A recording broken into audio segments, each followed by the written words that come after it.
This will be practice A for section 1.2. First section, they want you to measure the length of a segment to the nearest tenth of a centimeter. So you're going to need a ruler. This ruler has a metric side, which has millimeters and centimeters.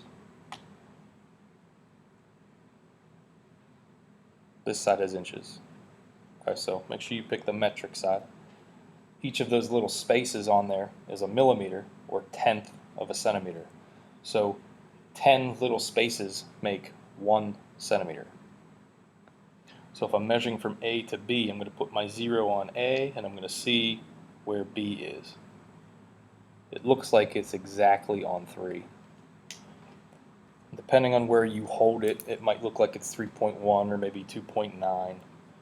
So I'll give you some leeway with that. We're going to say that's 3 centimeters.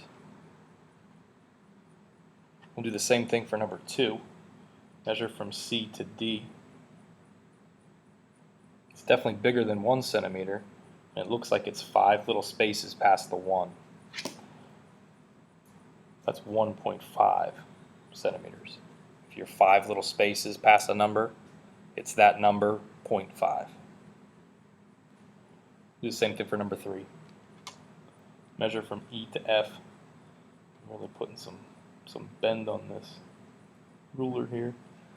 It looks like we're 5 little spaces past the 2. So we'll call this 2.5 centimeters.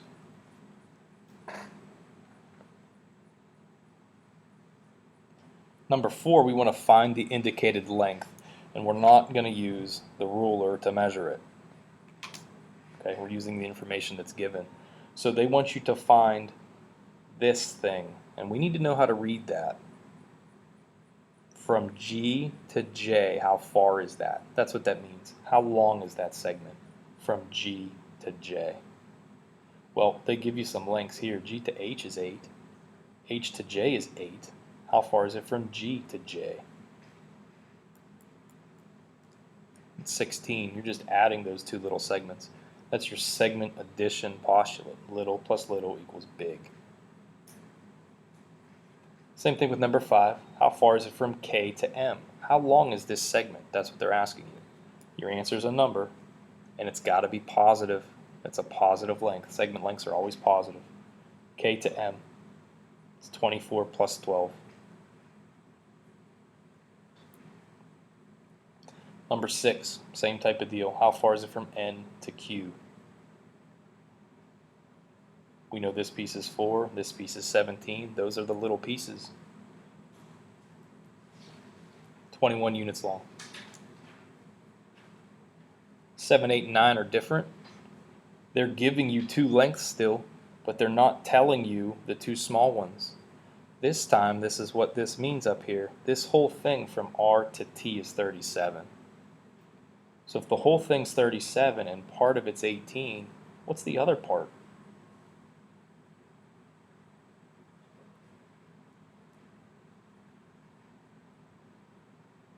So segment addition, you're adding the 2 littles. You're also using segment addition here, even though you're actually subtracting to find your answer. 18 plus 19 gives you 37.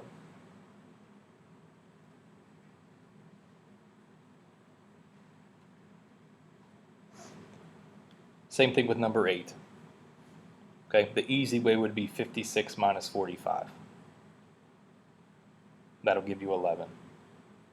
I don't really have the space here to show you how to do it algebraically, but I'm going to try.